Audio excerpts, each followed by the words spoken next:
ಸ್ನೇಹಿತರೆ, ಮೀಡಿಯಾ ಮಾಸ್ಟರ್ಸ್ಗೆ ಸ್ವಾಗತ ಸುಸ್ವಾಗತ.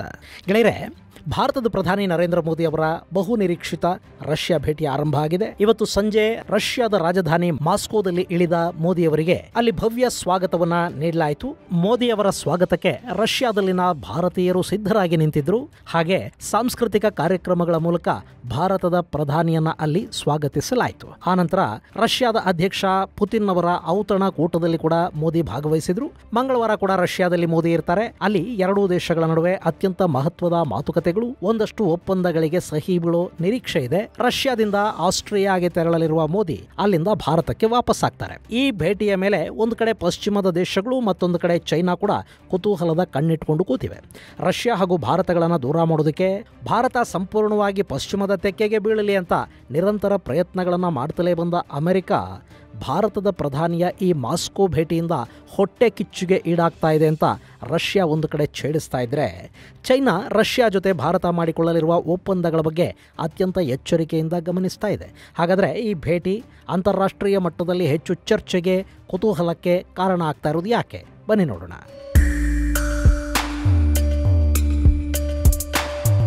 ಗೆಳೆಯರೆ, ರಷ್ಯಾ ಮತ್ತು ಭಾರತದ ನಡುವೆ ಅತ್ಯಂತ ಹಳೆಯ ಮೈತ್ರಿ ಇದೆ ಅನ್ನೋದು ನಿಮಗೆ ಗೊತ್ತಿರೋದೆ. ಭಾರತಕ್ಕೆ ಸ್ವಾತಂತ್ರ್ಯ ಬಂದ ದಿನದಿಂದ ಕೂಡ ಎರಡೂ ದೇಶಗಳು ಅತ್ಯುತ್ತಮ ಸಂಬಂಧಗಳನ್ನು ಇಟ್ಕೊಂಡಿವೆ. ನೆಹರು ಅವರ ಕಾಲದ ಭಾರತ ಆಲಿಪ್ತ ನೀತಿಯನ್ನು ಅನುಸರಿಸಿದ್ರು. ಅವರು ಏನೇ ತಟಸ್ಥ ಅಂತ ಹೇಳಿಕೊಂಡ್ರೂ ಕೂಡ ಅವರ ವಿದೇಶಾಂಗ ನೀತಿಗಳು ಸ್ವಲ್ಪ ಅವತ್ತಿನ ಸೋವಿಯತ್ ರಷ್ಯಾದ ಕಡೆಗೆ ವಾಲಿದ ಹಾಗೆ ಕಾಣ್ತಾ ಇದ್ವು. ಅವತ್ತಿಗೆ ಶೀತಲ ಯುದ್ಧದ ಸಂದರ್ಭದಲ್ಲಿ ಪಾಕಿಸ್ತಾನ ಅಮೆರಿಕಾದ ತೊಡೆ ಮೇಲೆ ಕೂತಿತ್ತು. ಹೀಗಾಗಿ ಏಷ್ಯಾದಲ್ಲಿ ರಷ್ಯಾಗೆ ಕೂಡ ಒಬ್ಬ ನಂಬಿಕೆಯ ಮಿತ್ರ ಬೇಕಾಗಿತ್ತು. ಹೀಗಾಗಿ ರಷ್ಯಾ ಭಾರತಕ್ಕೆ ಸಾಕಷ್ಟು ಸಹಾಯಗಳನ್ನು ಮಾಡ್ತಾ ಹೋಯಿತು. ಇಂದಿರಾ ಗಾಂಧಿ ಪ್ರಧಾನಿಯಾದ ಸಂದರ್ಭದಲ್ಲಿ ಎರಡೂ ದೇಶಗಳ ನಡುವೆ ಒಂದು ಗಟ್ಟಿಯಾದ ರಕ್ಷಣಾ ಒಪ್ಪಂದಕ್ಕೆ ಕೂಡ ಸಹಿ ಬಿತ್ತು. ಅದರ ಪರಿಣಾಮ ರಷ್ಯಾದ ಸಾಕಷ್ಟು ಆಯುಧಗಳು ಭಾರತಕ್ಕೆ ಬಂದವು. ಅಷ್ಟೇ ಅಲ್ಲ, 1971ರ ಯುದ್ಧದ ಸಂದರ್ಭದಲ್ಲಿ ಭಾರತದ ಪರ ರಷ್ಯಾ ತನ್ನ ಯುದ್ಧ ನೌಕೆಗಳನ್ನು, ಸಬ್ಮರಿನ್ಗಳನ್ನು ಕೂಡ ಕಣಕ್ಕಿಳಿಸೋದಕ್ಕೆ ಸಿದ್ಧವಾಯಿತು. ಭಾರತದ ಪರ ವಿಶ್ವಸಂಸ್ಥೆಯ ಭದ್ರತಾ ಮಂಡಳಿಯಲ್ಲಿ ಸೋವಿಯತ್ ರಷ್ಯಾ ತನ್ನ ವೀಟೋ ಅಧಿಕಾರವನ್ನು ಬಳಕೆ ಮಾಡಿದೆ. ಸೋವಿಯತ್ ಪತನಾನಂತರ ಕೂಡ ರಷ್ಯಾ ಹಾಗೂ ಭಾರತದ ನಡುವಿನ ಸಂಬಂಧಗಳು ಇವತ್ತಿಗೂ ಹಾಗೆ ಮುಂದುವರಿತಾ ಇವೆ. ರಷ್ಯಾ ಭಾರತದ ಆಪತ್ಕಾಲೀನ ಮಿತ್ರನ ಸ್ಥಾನದಲ್ಲೇ ಇದೆ.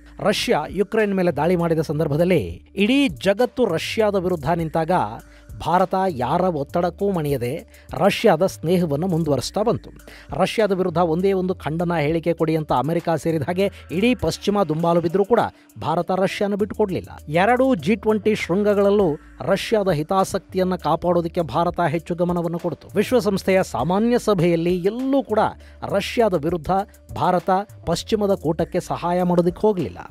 ರಷ್ಯಾನ ಜಗತ್ತು ಕೈ ಬಿಟ್ಟಾಗ, ಅಸ್ಪೃಶ್ಯನಂತೆ ನಡೆಸ್ಕೊಳ್ಳೋದಕ್ಕೆ ಶುರು ಮಾಡಿದಾಗ ಕೂಡ ಅಲ್ಲಿಂದ ತೈಲ ಖರೀದಿ ಮಾಡೋ ಮೂಲಕ ಅಂತಾರಾಷ್ಟ್ರೀಯವಾಗಿ ರಷ್ಯಾಗೊಂದು ನೈತಿಕ ಶಕ್ತಿಯನ್ನು ತುಂಬಿದ್ದು ಕೂಡ ಭಾರತನೇ. ಇನ್ನು ಅಮೆರಿಕಾದ ಮೈತ್ರಿ ನಡುವೆ ಕೂಡ ಅಮೆರಿಕಾದ ಒತ್ತಡಗಳನ್ನು ಎದುರಿಸ್ತಾ ಕೂಡ ರಷ್ಯಾದ ಸ್ನೇಹವನ್ನು ಭಾರತ ಮುಂದುವರಿಸ್ತಾ ಇದ್ರೆ, ಅಮೆರಿಕಾದ ಸ್ನೇಹ ಇದ್ರೂ ತನ್ನ ಶತ್ರುವಿಗೆ ಭಾರತ ಮಿತ್ರ ಅನ್ನೋದು ಗೊತ್ತಿದ್ರೂ ಕೂಡ ರಷ್ಯಾ ಭಾರತದ ಸ್ನೇಹವನ್ನು ಕಳ್ಕೊಳ್ಳೋದಕ್ಕೆ ಹೋಗ್ತಾ ಇಲ್ಲ. ಇದು ಎರಡೂ ದೇಶಗಳ ನಡುವಿನ ಗಟ್ಟಿ ರಾಜತಾಂತ್ರಿಕ ಸಂಬಂಧಗಳಿಗೆ ಹಿಡಿದ ಕನ್ನಡಿ. ಇನ್ನು ರಷ್ಯಾ ಹಾಗೂ ಭಾರತದ ನಡುವೆ ಸಾಕಷ್ಟು ರಕ್ಷಣಾ ಒಪ್ಪಂದಗಳಾಗಿವೆ, ಜಂಟಿ ತಯಾರಿಕೆಗಳಿವೆ, ಪಾಲುದಾರಿಕೆಗಳಿವೆ, ದ್ವಿಪಕ್ಷೀಯ ವ್ಯಾಪಾರ ಸಂಬಂಧಗಳೂ ಇವೆ. ಇವೆಲ್ಲವನ್ನ ಗಟ್ಟಿ ಮಾಡೋದಕ್ಕೆ ಈಗ ಭಾರತದ ಪ್ರಧಾನಿ ರಷ್ಯಾಗೆ ಹೋಗಿದ್ದಾರೆ.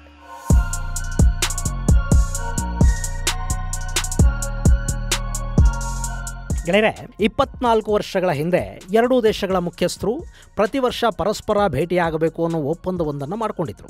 ಅದರ ಪ್ರಕಾರ ಒಮ್ಮೆ ರಷ್ಯಾದ ಅಧ್ಯಕ್ಷರು ಭಾರತಕ್ಕೆ ಬರುವುದು, ಮತ್ತೊಂದು ಬಾರಿ ಭಾರತದ ಪ್ರಧಾನಿ ರಷ್ಯಾಗೆ ಹೋಗಬೇಕು. ಇದು ಒಪ್ಪಂದ 2000ರಿಂದ 2019ರವರೆಗೆ ಇದು ನಡ್ಕೊಂಡು ಬಂತು. ಆದರೆ 2020ರಲ್ಲಿ ಚೈನಾ ವೈರಾಣುವಿನ ಕಾರಣದಿಂದ ಈ ಒಪ್ಪಂದಕ್ಕೊಂದು ಚಿಕ್ಕ ಬ್ರೇಕ್ ಬಿತ್ತು. ಆನಂತರ 2021ರಲ್ಲಿ ಪುತಿನ್ ಭಾರತಕ್ಕೆ ಬಂದರು. 2022ರಲ್ಲಿ ಮೋದಿ ರಷ್ಯಾಗೆ ಹೋಗಬೇಕಿತ್ತು. ಆದರೆ ರಷ್ಯಾ ಯುಕ್ರೇನ್ ಮೇಲೆ ದಾಳಿ ಮಾಡ್ತಲ್ಲ, ಆ ಕಾರಣಕ್ಕೆ ವಿಪರೀತ ಅಂತಾರಾಷ್ಟ್ರೀಯ ಒತ್ತಡ ಇತ್ತು. ಹೀಗಾಗಿ ಮೋದಿ ರಷ್ಯಾಗೆ ಹೋಗಲಿಲ್ಲ. ಆದರೆ ಸಂಬಂಧಗಳನ್ನೆಲ್ಲೂ ಕೆಡಿಸ್ಕೊಳ್ಳಿಲ್ಲ. ಅಲ್ಲಿಂದ ತೈಲ ವ್ಯಾಪಾರವನ್ನು ಹೆಚ್ಚು ಮಾಡಿದರು. ಅದಾದ ನಂತರ 2022ರಲ್ಲಿ ಶಾಂಘೈ ಕೋಆಪರೇಷನ್ ಸಮ್ಮೇಳನದಲ್ಲಿ ಪುತಿನ್ ಅವರನ್ನ ಭೇಟಿ ಮಾಡಿದ ನರೇಂದ್ರ ಮೋದಿ ಯುದ್ಧವನ್ನು ನಿಲ್ಲಿಸೋದಕ್ಕೆ ಮನವಿ ಕೂಡ ಮಾಡಿಕೊಂಡ್ರು. ಇದು ಯುದ್ಧದ ಸಮಯ ಅಲ್ಲ, ಮಾತುಕತೆಗಳ ಕಾಲ ಅನ್ನೋದನ್ನ ಪುತಿನ್ಗೆ ನೆನಪು ಮಾಡಿಕೊಡೋ ಪ್ರಯತ್ನವನ್ನು ಮಾಡಿದ್ರು. ಇಷ್ಟಾದರೂ ರಷ್ಯಾ ಮತ್ತು ಭಾರತದ ಸಂಬಂಧಗಳು ಕೆಡಲಿಲ್ಲ. ಅಲ್ಲಿಂದ ಭಾರತ ತೈಲ ವ್ಯಾಪಾರ ವ್ಯಾಪಾರವನ್ನು ಹೆಚ್ಚು ಮಾಡ್ತಲೇ ಹೋಯಿತು. ಗೆಳೆಯರೆ, ಈ ಯುದ್ಧಕ್ಕೂ ಮೊದಲು ರಷ್ಯಾ ಹಾಗೂ ಭಾರತದ ನಡುವೆ ಇದ್ದದ್ದು ಸುಮಾರು $11.16 ಬಿಲಿಯನ್ ವ್ಯಾಪಾರ. ಅದರಲ್ಲಿ $7.24 ಬಿಲಿಯನ್ ಭಾರತ ರಷ್ಯಾದಿಂದ ಇಂಪೋರ್ಟ್ ಮಾಡಿಕೊಳ್ತಾ ಇತ್ತು ಮತ್ತು $3.92 ಬಿಲಿಯನ್ ಮೌಲ್ಯದ ವಸ್ತುಗಳನ್ನು ಭಾರತ ರಷ್ಯಾಗೆ ಕಳುಹಿಸಿಕೊಡ್ತಾ ಇತ್ತು. ಈಗ ಈ ದ್ವಿಪಕ್ಷೀಯ ವ್ಯಾಪಾರ ಅನ್ನೋದು $60 ಬಿಲಿಯನ್ ಮುಟ್ಟಿದೆ. ಅದಕ್ಕೆ ಕಾರಣ ಭಾರತ ರಷ್ಯಾದಿಂದ ಮಾಡಿಕೊಳ್ತಾ ಇರೋ ತೈಲದ ಆಮದು. ಇನ್ನು ಈ ವ್ಯಾಪಾರವನ್ನು ಕೂಡ ಎರಡೂ ದೇಶಗಳು ತಮ್ಮದೇ ಕರೆನ್ಸಿಯಲ್ಲಿ ಮಾಡ್ತಾ ಇವೆ ಮತ್ತು ಆ ಹಣವನ್ನು ರಷ್ಯಾ ಭಾರತದಲ್ಲೇ ಹೂಡಿಕೆ ಮಾಡ್ತಾ ಇದೆ. ಇನ್ನು ಇಲ್ಲಿ ಭಾರತದ ವ್ಯಾಪಾರ 60 ಬಿಲಿಯನ್ ಅಂದರೆ ಅದರಲ್ಲಿ ಸುಮಾರು $55 ಬಿಲಿಯನ್ ಮೌಲ್ಯದ ವಸ್ತುಗಳನ್ನು ನಾವು ಅಲ್ಲಿಂದ ಆಮದು ಮಾಡ್ಕೊಳ್ತಾ ಇದ್ದೀವಿ. ನಾವು ಅವರಿಗೆ ಕೊಡ್ತಾ ಇರೋದು ಬರೀ 5 ಬಿಲಿಯನ್ ಮೌಲ್ಯದ ವಸ್ತುಗಳನ್ನು ಮಾತ್ರ. ಹೀಗಾಗಿ ಈ ವ್ಯಾಪಾರದ ಸಂದರ್ಭದಲ್ಲಿ ಭಾರತ ರಷ್ಯಾಕ್ಕೆ ರಫ್ತು ಮಾಡೋ ವಸ್ತುಗಳ ಪ್ರಮಾಣವನ್ನು ಹೆಚ್ಚು ಮಾಡೋ ಮೂಲಕ ವ್ಯಾಪಾರ ಕೊರತೆಯನ್ನು ಕಡಿಮೆ ಮಾಡಿಕೊಳ್ಳೋ ಬಗ್ಗೆ ಕೂಡ ಮೋದಿ ಪುತಿನ್ ಮಾತುಕತೆಗಳ ಸಂದರ್ಭದಲ್ಲಿ ಒಂದಷ್ಟು ಚರ್ಚೆಗಳು ನಡೆಯಲಿವೆ ಅಂತ ಹೇಳಲಾಗ್ತಾ ಇದೆ. ಇನ್ನು ರಷ್ಯಾದ ಜೊತೆಗೆ ಭಾರತದ ಆಯುಧ ಖರೀದಿ ಒಪ್ಪಂದಗಳು, ಜಂಟಿ ತಯಾರಿಕಾ ಒಪ್ಪಂದಗಳು ಕೂಡ ಇವೆ. ಈ ಕ್ಷೇತ್ರದಲ್ಲಿ ಭಾರತದ ರಷ್ಯಾ ಮೇಲಿನ ಡಿಪೆಂಡೆನ್ಸಿಯನ್ನು ಕಡಿಮೆ ಮಾಡಬೇಕು ಅಂತ ಅಮೆರಿಕ ಸಾಕಷ್ಟು ಪ್ರಯತ್ನಗಳನ್ನು ಪಡ್ತಾ ಇದೆ. ಇಲ್ಲಿ ಏನಾಗುತ್ತೆ ಅಂದರೆ, ನಿಮಗೆ ಬೇರೆ ಯಾವುದೇ ವ್ಯಾಪಾರ ಸಂಬಂಧಕ್ಕಿಂತ ಅತಿ ಹೆಚ್ಚು ಗಾಢ ಮತ್ತು ಸುದೀರ್ಘ ಸಂಬಂಧ ಅನ್ನಿಸ್ಕೊಳ್ಳೋದು ರಕ್ಷಣಾ ಖರೀದಿಯ ಸಂಬಂಧ. ಈಗ ಆಹಾರ ಧಾನ್ಯಗಳು, ಎಲೆಕ್ಟ್ರಾನಿಕ್ಸು ಅಥವಾ ಇನ್ಯಾವುದೇ ವಸ್ತುಗಳನ್ನು ನೀವು ಯಾವುದೇ ದೇಶದಿಂದ 2-3 ವರ್ಷ ಖರೀದಿ ಮಾಡಿ ಆನಂತರ ಖರೀದಿಯನ್ನು ನಿಲ್ಲಿಸಿಬಿಟ್ರೆ ಅಲ್ಲಿ ಏನೂ ಆಗೋದಿಲ್ಲ. ಆದರೆ ಆಯುಧಗಳ ಖರೀದಿ ಅನ್ನೋದು ಹಾಗಲ್ಲ. ಒಂದು ದೇಶ ಮತ್ತೊಂದು ದೇಶದಿಂದ ಯುದ್ಧ ವಿಮಾನವನ್ನು ಖರೀದಿ ಮಾಡಿದರೆ ಖರೀದಿದಾರ ಹಾಗೂ ಮಾರಾಟಗಾರನ ನಡುವೆ ಕನಿಷ್ಠ ಅಂದರೂ 20ರಿಂದ 25 ವರ್ಷಗಳ ಕಾಲ ಸರ್ವಿಸು, ಸ್ಪೇರ್ಸು, ಹೀಗೆ ವ್ಯಾಪಾರ ಸಂಬಂಧಗಳು ಮುಂದುವರಿತಲೇ ಹೋಗುತ್ತವೆ. ಭಾರತದ ವಿಷಯಕ್ಕೆ ಬರೋದಾದರೆ ನಮ್ಮ ಬತ್ತಳಿಕೆಯ 60%ಕ್ಕೂ ಹೆಚ್ಚು ಆಯುಧಗಳು ರಷ್ಯಾ ಮೂಲದ ಆಯುಧಗಳೇ. ಹೀಗಾಗಿ ಈ ಡಿಪೆಂಡೆನ್ಸಿಯನ್ನು ಕಡಿಮೆ ಮಾಡಿ ಭಾರತವನ್ನು ತನ್ನ ಕಡೆಗೆ ತಿರುಗಿಸ್ಕೋಬೇಕು ಅಂತ ಅಮೆರಿಕ ಬಯಸ್ತಾ ಇದೆ. ನಮ್ಮಿಂದ ಭಾರತ ದೂರ ಆಗಬಾರದು ಅಂತ ರಷ್ಯಾ ಕೂಡ ಬಯಸ್ತಾ ಇದೆ. ಒಂದು ಕಾಲಕ್ಕೆ ನಮಗೆ ಆಯುಧ ಬೇಕು ಅಂದರೆ ರಷ್ಯಾ ಬಿಟ್ಟರೆ ಬೇರೆ ಯಾರೂ ದಿಕ್ಕು ಕೂಡ ಇರಲಿಲ್ಲ. ಈಗ ಭಾರತಕ್ಕೆ ಆಯುಧಗಳ ಸರಬರಾಜು ಮಾಡೋದಕ್ಕೆ ಕೂಡ ಒಂದು ಕಾಂಪಿಟೇಷನ್ ಶುರುವಾಗ್ತಾ ಇದೆ. ಬುದ್ಧಿವಂತಿಕೆ ಏನು ಅಂದರೆ, ಈ ಸ್ಪರ್ಧೆಯನ್ನು ಬಳಸ್ಕೊಂಡು ಭಾರತ ಮೇಕ್ ಇನ್ ಇಂಡಿಯಾನ ಹೆಚ್ಚು ಮಾಡ್ಕೊಳ್ಳೋದಕ್ಕೆ ಹೋಗಬೇಕು. ಭಾರತ ಅದನ್ನು ಮಾಡೋ ಪ್ರಯತ್ನದಲ್ಲಿದೆ. ಈಗ ನೋಡಿ, ಭಾರತ ರಷ್ಯಾ ಸಂಬಂಧಗಳ ವಿಷಯದಲ್ಲಿ ಅಮೆರಿಕ ಎಷ್ಟು ಡೆಸ್ಪರೇಟ್ ಆಗ್ತಾ ಇದೆ ಅಂದರೆ, ನಮ್ಮ ಆಮ್ಕಾ ಪ್ರಾಜೆಕ್ಟ್ ಯುದ್ಧ ವಿಮಾನಗಳ ಇಂಜಿನ್ ತಯಾರಿಯನ್ನು ಭಾರತದಲ್ಲಿ ಮಾಡೋದಕ್ಕೆ ಅಮೆರಿಕ ಉತ್ಸಾಹವನ್ನು ತೋರ್ತಾ ಇದೆ. ಭಾರತಕ್ಕೆ ತನ್ನ ಕಾಂಬ್ಯಾಟ್ ವಾಹನಗಳನ್ನು ಕೊಡೋದಕ್ಕೆ ಮುಂದಾಗ್ತಾ ಇದೆ. ಡ್ರೋನ್ ಕೊಡೋದಕ್ಕೆ, ತಂತ್ರಜ್ಞಾನವನ್ನು ಹಸ್ತಾಂತರ ಮಾಡೋದಕ್ಕೆ ಕೂಡ ಭಾರತ ಸಿದ್ಧವಾಗಿದೆ. ಭಾರತಕ್ಕೆ ಬೇಕಾದ ಯಾವುದೇ ಆಯುಧವನ್ನು ಬೇಕಾದರೂ ಅಮೆರಿಕ ಈಗ ಕೊಡೋದಕ್ಕೆ ತುದಿಗಾಲಲ್ಲಿ ನಿಂತಿದೆ. ಹಾಗೆ ಒಟ್ಟಾರೆ ರಷ್ಯಾ ಮೇಲಿನ ಭಾರತದ ಡಿಪೆಂಡೆನ್ಸಿಯನ್ನು ಕಡಿಮೆ ಮಾಡಬೇಕು ಅನ್ನೋದು ಅಮೆರಿಕದ ಉದ್ದೇಶ. ಹಾಗೆ ಭಾರತ ಕೂಡ ಯಾರು ಏನೇ ಕೊಡ್ತಾರೆ ಅಂದರೂ ಖರೀದಿ ಬೇಡ, ಬಂದು ನಮ್ಮಲ್ಲೇ ತಯಾರು ಮಾಡಿ ರಷ್ಯಾದ ಥರ ಅನ್ನೋದಕ್ಕೆ ಶುರು ಮಾಡಿದೆ. ಈಗ ಅಂಥ ಸಾಕಷ್ಟು ಯೋಜನೆಗಳು ಭಾರತದಲ್ಲಿ ಶುರುವಾಗ್ತಾ ಇವೆ. ಹಾಗಂತ ರಷ್ಯಾ ಜೊತೆಗಿನ ವ್ಯಾಪಾರಗಳನ್ನು ಕೂಡ ಭಾರತ ಕಡಿಮೆ ಮಾಡೋದು ಅಥವಾ ನಿಲ್ಲಿಸೋದಕ್ಕೆ ಹೋಗ್ತಾ ಇಲ್ಲ. ಈಗ ಕೂಡ ಭಾರತ ಹಾಗೂ ರಷ್ಯಾದ ನಡುವೆ ಒಂದಷ್ಟು ಆಯುಧ ಖರೀದಿ ಮಾತುಕತೆಗಳು ನಡೆಯೋ ಸಾಧ್ಯತೆಗಳಿವೆ. ರಷ್ಯಾ ಭಾರತಕ್ಕೆ ಹೊಸ ಏರ್ ಡಿಫೆನ್ಸ್ ಸಿಸ್ಟಮನ್ನು ಆಫರ್ ಮಾಡ್ತಾ ಇದೆ. ಜೊತೆಗೆ ತನ್ನ Su-30 ಯುದ್ಧ ವಿಮಾನಗಳನ್ನು ಮತ್ತಷ್ಟು ಖರೀದಿ ಮಾಡೋದಕ್ಕೆ ರಷ್ಯಾ ಭಾರತಕ್ಕೆ ಆಫರ್ ಮಾಡ್ತಾ ಇದೆ ಅಂತ ರಷ್ಯಾದ ಮೂಲಗಳು ಹೇಳ್ತಾ ಇವೆ. ಈಗಾಗಲೇ ಭಾರತದ ಬಳಿ ಸಾಕಷ್ಟು Su-30 ಯುದ್ಧ ವಿಮಾನಗಳಿವೆ. ಭಾರತ ಫ್ರಾನ್ಸ್ನಿಂದ ರಫೇಲ್ ಯುದ್ಧ ವಿಮಾನಗಳನ್ನು ಖರೀದಿ ಮಾಡ್ತಲ್ಲ, ಆ ಯುದ್ಧ ವಿಮಾನಗಳು ಭಾರತಕ್ಕೆ ಬಂದಾಗ ಅವುಗಳನ್ನು ಸ್ವಾಗತಿಸಿದ್ದು ಇದೇ Su-30 ಯುದ್ಧ ವಿಮಾನಗಳು.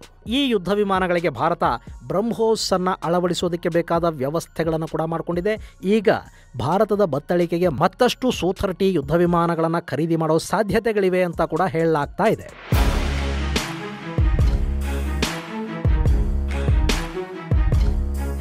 ಗೆಳೆಯರೆ, ಈ Su-30 ಅಂದರೆ ಸುಖೋಯ್ 30 ಯುದ್ಧ ವಿಮಾನಗಳಿವೆಯಲ್ಲ, ಇವುಗಳನ್ನು ರಷ್ಯಾ ಕೇವಲ ಭಾರತಕ್ಕೆ ಮಾತ್ರ ಕೊಟ್ಟಿಲ್ಲ. ಜಗತ್ತಿನ ನಾನಾ ದೇಶಗಳು ಈ Su-30 ಯುದ್ಧ ವಿಮಾನಗಳನ್ನು ಬಳಸ್ತಾ ಇವೆ. ಚೈನಾದ ಬಳಿ ಕೂಡ Su-30ಗಳಿವೆ. ಆದರೆ ಇಡೀ ಜಗತ್ತಲ್ಲಿರುವ ಎಲ್ಲ Su-30 ಯುದ್ಧ ವಿಮಾನಗಳಿಗಿಂತಲೂ ಅತ್ಯಂತ ಬಲಿಷ್ಠ ಅನ್ನಿಸ್ಕೊಳ್ತಾ ಇರೋದು ಭಾರತದ ಬಳಿಯಲ್ಲಿನ Su-30 MKI ಯುದ್ಧ ವಿಮಾನಗಳು. ಯಾಕೆಂದರೆ ಭಾರತ ರಷ್ಯಾದಿಂದ ಖರೀದಿ ಮಾಡಿದ ಯುದ್ಧ ವಿಮಾನಗಳನ್ನು ಕೂಡ ತನಗೆ ಹೇಗೆ ಬೇಕೋ ಹಾಗೆ ಮಾಡಿಫೈ ಮಾಡಿಕೊಂಡಿದೆ. ಹೀಗಾಗಿ ಭಾರತದ Su-30ಗಳನ್ನು ಅತ್ಯಂತ ಬಲಶಾಲಿ ಯುದ್ಧ ವಿಮಾನಗಳು ಅಂತ ಹೇಳಲಾಗುತ್ತೆ. ಇನ್ನು ಸದ್ಯಕ್ಕೆ ಭಾರತದ ವಾಯುಪಡೆಗೆ ಇನ್ನೊಂದಷ್ಟು ಯುದ್ಧ ವಿಮಾನಗಳು ತುರ್ತಾಗಿ ಬೇಕಾಗಿವೆ. ಅದಕ್ಕಾಗಿ ಪಶ್ಚಿಮದ ದೇಶಗಳ ಜೊತೆ ಭಾರತ ಮಾತುಕತೆಗಳನ್ನು ನಡೆಸ್ತಾ ಇದೆ. ಇನ್ನು ರಷ್ಯಾದ ಯುದ್ಧ ವಿಮಾನಗಳು ನಾನು ಆಗಲೇ ಹೇಳಿದ ಹಾಗೆ ನಮಗೆ ಹೊಸವಲ್ಲ, ಜೊತೆಗೆ ಅವುಗಳ ಬೆಲೆ ಕೂಡ ಪಶ್ಚಿಮದ ಯುದ್ಧ ವಿಮಾನಗಳಿಗಿಂತ ಕಡಿಮೆ ಇರುತ್ತೆ. ಹೀಗಾಗಿ ಭಾರತ ಸು-30 ಯುದ್ಧ ವಿಮಾನಗಳ ಬಗ್ಗೆ ಆಸಕ್ತಿಯನ್ನು ತೋರಿಸುವ ಸಾಧ್ಯತೆಗಳಿರುತ್ತವೆ. ಇದರ ಜೊತೆಗೆ ರಷ್ಯಾ ಭಾರತಕ್ಕೆ ತನ್ನ KA-226 twin engine multi utility ಹೆಲಿಕಾಪ್ಟರ್ಗಳನ್ನು ಕೂಡ ಮ್ಯಾನುಫ್ಯಾಕ್ಚರಿಂಗ್ ಲೈಸೆನ್ಸ್ನ ಜೊತೆಗೆ ಆಫರ್ ಮಾಡೋದಕ್ಕೆ ಸಿದ್ಧವಾಗಿದೆ ಅನ್ನೋ ಮಾಹಿತಿಯನ್ನು ಕೂಡ ರಷ್ಯಾದ ಮೂಲಗಳು ಹೊರಹಾಕ್ತಾ ಇವೆ. ಅಕಸ್ಮಾತ್ ಈ ಕೊಮೋವ್ ಹೆಲಿಕಾಪ್ಟರ್ಗಳ ಖರೀದಿ ಒಪ್ಪಂದಕ್ಕೆ ಸಹಿ ಬಿದ್ದಿದ್ದೇ ಆದರೆ ಈ ಹೆಲಿಕಾಪ್ಟರ್ಗಳು ಭಾರತದಲ್ಲಿ ಬಹುಶಃ ನಮ್ಮ HALನ ಸಹಭಾಗಿತ್ವದಲ್ಲಿ ನಿರ್ಮಾಣ ಆಗುತ್ತವೆ.